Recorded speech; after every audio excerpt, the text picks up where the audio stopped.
पापों का था कर्ज मुझ पे जो भारी, दुखों में जिंदगी गुजारी थी सारी। मेरे गुनाहों से मुझको बचाने, तूने खुदा अपनी जिंदगी थी वारी। तूने कर दी है कीमत अदा, तेरे जैसा न कोई मिला। ओ मैंने ढूंढा ये सारा जहां, तेरे जैसा न कोई मिला। Good morning, praise the Lord. दिन की शुरुआत परमेश्वर के वचन के साथ मैं पास्टर राजकुमार आप सब प्रिय भाई बहनों का इस प्रातःकालीन वचन मनन में स्वागत करता हूं। आज सोमवार है और बड़ी आशाओं के साथ इस सप्ताह को आप लोग शुरू कर रहे हैं। कल आराधना का दिन था। एक अच्छी आराधना के साथ हमने इस सप्ताह को शुरू किया और आज एक नए कामों को करने के लिए, नए चुनौतियों का सामना करने के लिए प्रभु ने हमें खड़ा किया, इसलिए मैं प्रभु को धन्यवाद देता हूं। अगर मैं आपको कहूं ये सप्ताह आप अच्छा भी बना सकते हैं और बुरा भी बना सकते हैं। इस सप्ताह में आप विजयी भी हो सकते हैं और पराजित भी हो सकते हैं। तो क्या आप विश्वास करेंगे? शायद नहीं, लेकिन परमेश्वर का वचन हमें क्या सिखाता है।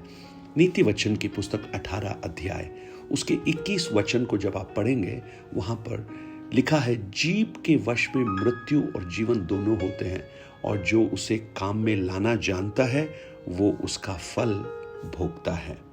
Praise the Lord. आज जब हम इस वचन को पढ़ रहे हैं तो मैं आपको ये बताना चाहता हूं कि ये सप्ताह आपका कैसा गुजरने वाला है। आज ही आप निर्णय ले लीजिए, क्योंकि आपके शब्दों में जीवन देने की सामर्थ्य भी है और जीवन समाप्त करने की भी सामर्थ्य है। देखिए, ये जब मैं कह रहा हूं तो शायद आपको उसकी गंभीरता समझ में ना आए, लेकिन मैं आपको बताना चाहता हूं। मान लीजिए एक डॉक्टर है, उसके पास एक पेशेंट जाता है और जब पेशेंट को, मरीज को देखता है, डॉक्टर अपने मुंह से एक शब्द बोलता है, आपको सर्जरी कराना पड़ेगा। तो देखिए, वो उसकी जान बचाने की कोशिश कर रहा है। तो ये जो शब्द है ना, उसको जीवन देना चाहता है। जो वेदर फोरकास्ट करने वाले हैं, जो मौसम विभाग को बताने वाले हैं, वो कुछ मछुआरों को जो मछली पकड़ने के लिए जाने के लिए तैयार हैं, उनको वार्निंग दे रहे हैं कि देखो, आज बहुत बड़ा तूफान आने की संभावना है, इसलिए तुम्हें नहीं उतरना है। वो वचन उनके प्राणों को बचाता है। एक व्यक्ति जो आत्महत्या करने वाला है, परंतु जब एक काउंसलर उससे मिलता है, परामर्श देने वाला, तो वो उसे काउंसल करता है, परामर्श देता है और उसे बताता है कि उसे नहीं मरना है। तो वो व्यक्ति अपने जीवन से निराशा को छोड़कर जीवन की ओर बढ़ने लगता है। परंतु अगर उसी समय आप देखें कि बहुत से लोग ऐसे हैं जो शब्दों के प्रहार से मर जाते हैं। आपने सुना होगा, पार्किंग को लेकर थोड़ी सी कहासुनी हुई, मृत्यु तक हो गई।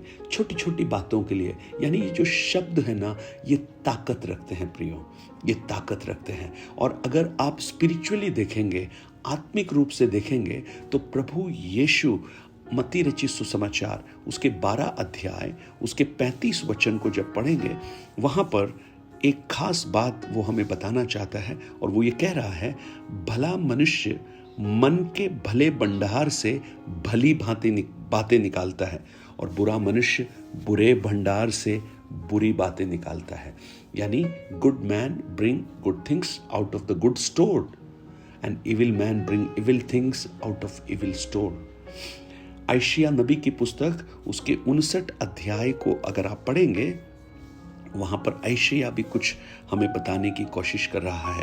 उसके 2 और 3 वचन को हम पढ़ेंगे, वहां लिखा है, क्योंकि तुम्हारे हाथ हत्या से और तुम्हारी अंगुलियां अधर्म के कामों से अपवित्र हो गई हैं, और तुम्हारे मुंह से झूठ और तुम्हारी जीभ से कुटिल बातें निकलती हैं। क्योंकि तुम्हारे हाथ हत्या से, तुम्हारी उंगलियां अधर्म के कामों से अपवित्र हैं, और तुम्हारे मुंह से तो झूठ और तुम्हारी जीभ से कुटिल बातें निकलती हैं।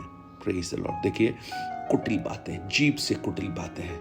और मत्ती 12:36 को जब पढ़ेंगे तो वहां तो प्रभु यीशु ने स्पष्ट रूप से इस बात को कहा है कि मनुष्य के मुंह से जो भी बातें निकलेंगी, निकम्मी बातें निकलेंगी, उन सब का न्याय एक दिन देना पड़ेगा। Praise the Lord. याकूब 3 में क्या लिखा है?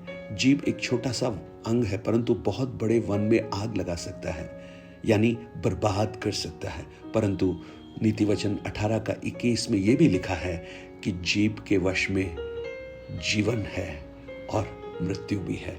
देखिए, प्रभु परमेश्वर ने शब्दों को बोला और शब्दों के द्वारा ये पृथ्वी बन गई, सब कुछ बन गया। Praise the Lord. आज मुझे सुनने वाले मेरे भाई बहन, आपको ये मानना होगा कि आपकी जो जीभ से जो शब्द आप निकाल देते हैं उसमें जीवन देने की शक्ति होती है। यूहन्ना 6 अध्याय उसके 63 वचन को जब आप पढ़ेंगे, वहां पर देखिएगा, उस वचन को आप पढ़कर देखते हैं, क्या हम पाएंगे? आत्मा तो जीवनदायक है, शरीर से कुछ लाभ नहीं। जो बातें मैंने तुमसे कही हैं वे आत्मा है और जीवन भी है। Praise the Lord. यीशु के शब्द देखिए, मरे हुओं को जीवित कर सकते हैं। लाजर की कब्र पर यीशु ने कहा, लाजर बाहर निकल। वो एक विधवा, नाइन की विधवा का बेटा जो अर्थी लेकर शमशान जा रहे थे, यीशु ने उसको छुआ, बोला, वो खड़ा हो गया। आप देखिए, यीशु मरे हुए लोगों को भी जिंदा कर देता है, बीमारों को चंगा कर देता है। अंधे को बोला, तेरे विश्वास ने तुझे चंगा किया। Praise the Lord. यानी ये जो शब्द है ना, वो जीवन दे सकते हैं, निराश लोगों के जीवन में आशा से भर सकते हैं। आपके शब्द किसी को एनकरेज कर सकते हैं, आपके शब्द किसी के विश्वास को बढ़ा सकते हैं, आपके शब्द किसी के टूटे हुए दिलों को जोड़ सकते हैं। आप बहुत बार आपने देखा होगा, माता पिता या टीचर जब किसी बच्चे को बार बार ये कहते हैं, तुझसे नहीं होगा, तुझसे नहीं होगा, तू नहीं कर सकता, तो जानते क्या होता है? उस बच्चे के मन में ये वचन जो हैं ये घर कर जाते हैं और वो वचन उसके जीवन में निराशा और मृत्यु को ले आता है। प्रियो, आज आप जब इस सप्ताह को शुरू कर रहे हैं, मैं आपसे पूछना चाहता हूं कि ये जो सप्ताह है आप कैसे देखना चाहते हैं? सफलता को देखना चाहते हैं या असफलता को देखना चाहते हैं? अगर आप इस सप्ताह में सफलता को देखना चाहते हैं तो प्रभु आपसे चाहता है आपके शब्द नकारात्मक नहीं हो, आपके शब्द ऊर्जा से भरे हुए हो, विश्वास से भरे हुए हो। आज आप शिकायत ना करें, परंतु धन्यवाद दें और कहें कि मैं विजयी होऊंगा। इस सप्ताह में प्रभु ने मेरे लिए अद्भुत कामों को रखा है। आज मैंने एक भाई को सुबह फोन करके कहा कि यह सप्ताह आपके लिए एक बहुत ही ब्लेसिंग का सप्ताह होने जा रहा है। और निश्चित रूप से अगर आप ये कहेंगे अपने आप से, आप अपने बच्चों से कहेंगे, आप अपने घर में कहेंगे, तो ये सप्ताह आपके लिए आशीष का कारण बन जाएगा। और ये सप्ताह जब आप उन वचनों पर भरोसा करेंगे तो पता क्या होगा? वो वचन आपके विश्वास का आधार बन जाएगा और आपके जीवन की हर चुनौतियों के मध्य में आप उस वचन को प्रभावी तरीके से काम में लाना शुरू करेंगे।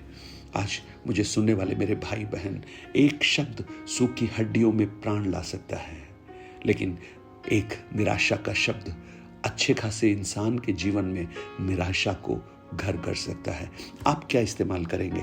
क्या आप अपनी जीभ को आशा के लिए, जय के लिए आप इस्तेमाल करेंगे या निराशा के लिए इस्तेमाल करेंगे?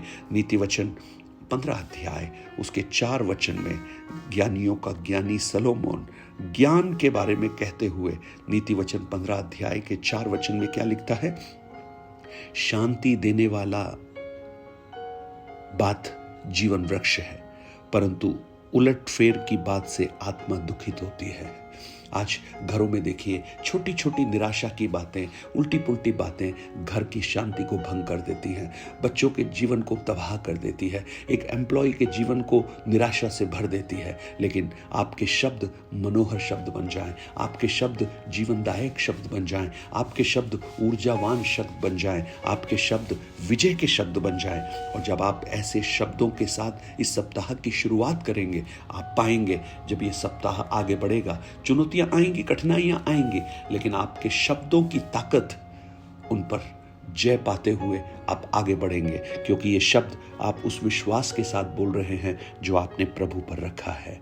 स्वर्गीय पिता, आज मेरी प्रार्थना है ये वचन बहुतों के जीवन में अनुग्रह और आशीष का कारण बन जाए। प्रभु, बहुत लोग अगर निराश हैं, दुखी हैं, कठिनाइयों के बीच में गुजर रहे हैं, तो आज उनके शब्द बदल जाएं प्रभु, और वो निराशा की नहीं आशा की बात करना शुरू करें, क्योंकि उनके जीव में ताकत है, वो जीवन दे सकती है। प्रभु, उनको जीवन से भर दीजिए, आत्मा से भर दीजिए, आशीष से भर दीजिए, अनुग्रह से भर दीजिए, उनके जीवन की निराशाओं में विजय दीजिए, उनके जीवन की पराजयों में जय दीजिए, और आपकी महिमा उनके जीवन से हो सके। धन्यवाद, आपने प्रार्थना को सुना। प्रभु यीशु के नाम से मांगता हूं पिता, आमेन आमेन। God bless you. प्रभु आपको बहुत आशीष दे। 9829037837 पर आप अपने प्रार्थना, निवेदन और गवाहियों को हमसे शेयर कर सकते हैं, और इन वचनों को औरों तक पहुंचाकर इस सेवकाई को सहयोग भी कर सकते हैं। Have a blessed day, blessed week. God bless you.